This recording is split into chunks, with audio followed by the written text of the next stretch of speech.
Students, आज है preposition series का पार्ट 9 जिसमें हम कवर करने वाले हैं कई इंपॉर्टेंट प्रेपोजिशंस जिसमें स्टूडेंट्स सबसे ज्यादा कंफ्यूज होते हैं। आपने उनके नेम्स थंबनेल में ऑलरेडी देख लिए हैं, तो चलिए शुरू करते हैं और एक एक रूल को सिंपल एग्जांपल्स के साथ समझते हैं। सबसे पहले हम बात करेंगे आउट ऑफ की। आउट ऑफ को हम इंग्लिश में दो केसेस में यूज करते हैं। पहला है बाहर निकलना या जगह छोड़ना, जैसे कि मैं अपने घर से बाहर निकल रही हूँ। और दूसरा है इतनी संख्या में से, आउट ऑफ सर्टेन नंबर्स, जैसे कि मेरे 10 में से 5 नंबर आए। आइए कुछ एग्जांपल्स देख लेते हैं। बच्चे अपनी क्लास से बाहर निकल रहे हैं। Students are getting out of their class. वह इंडिया से बाहर जा चुकी है। She has gone out of India.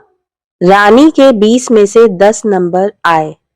Rani scored 10 out of 20। यहां से बाहर निकलो, गेट आउट ऑफ हियर। यहां 4 में से केवल एक ही भाई है। Here is only 1 brother out of 4। 5 में से 2 के पास खाना था। 2 out of 5 had food. Next है थ्रू। थ्रू का मतलब होता है से और के द्वारा। इसे भी हम इंग्लिश में दो केसेस में यूज करते हैं। पहला है किसी चीज के आर पार देखना, जैसे मैं खिड़की से तुम्हें देख रही हूँ। और दूसरा है किसी चीज से गुजरना, जैसे मैं एक गली से गुजर रही थी। आइए कुछ एग्जांपल्स देख लेते हैं। मैंने उसे खिड़की से देखा। I saw her through the window. वह इस छेद से मुझे देख सकती है। She can see me through this hole. Sita एक गली से गुजर रही थी। Sita was passing through a street. सिपाही सुरंग से गए। The soldiers went through a tunnel. बच्चे खिड़की से झांक रहे हैं। Children are peeping through the window. पानी इस पाइप से गुजर रहा है। Water is flowing through this pipe. Next है through out.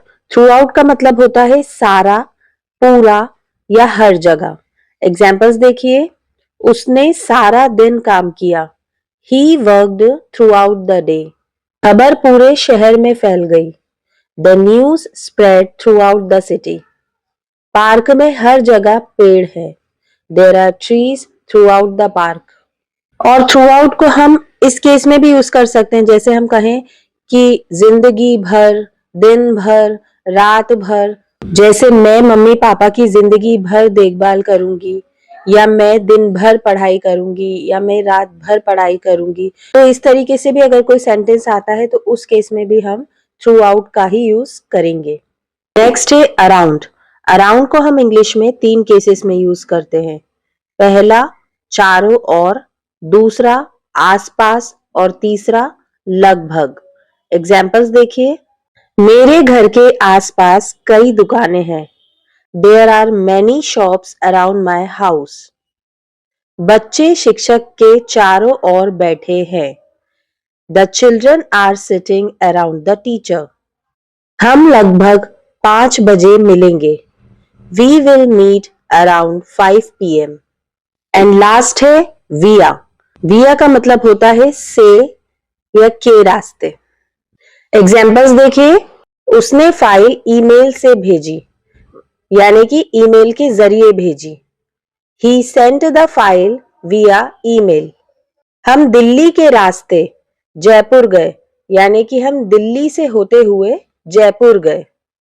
We went to Jaipur via Delhi. खबर टीवी से आई, यानी कि टीवी के जरिए आई। The news came via TV. यानी कि हम किसी चीज के जरिए कोई चीज भेजते हैं, या फिर हम किसी जगह से होते हुए उस रास्ते से कहीं जाते हैं, तो उस केस में हम विया का यूज करते हैं। आई होप कि ये सभी कॉन्सेप्ट्स आपको अच्छे से क्लियर हो गए होंगे। वीडियो पसंद आया हो तो एक लाइक जरूर कर देना, शेयर कर देना अपने दोस्तों के साथ। वीडियो से रिलेटेड कोई भी डाउट हो तो कमेंट में टाइप करके जरूर पूछिएगा। और अगर आपको कॉन्सेप्ट क्लियर हो गया हो तो बताएं। I sent the picture dash Bluetooth. यहाँ कौन सा preposition आएगा कमेंट करें, मैं चेक करके बताऊंगी सही है या नहीं। और ऐसे और ग्रामर रूल्स को सीखने के लिए चैनल को सब्सक्राइब करना बिल्कुल ना भूलें। मिलते हैं नेक्स्ट वीडियो में जिसमें हम कवर करेंगे ये भी prepositions। तब तक के लिए keep learning and keep growing.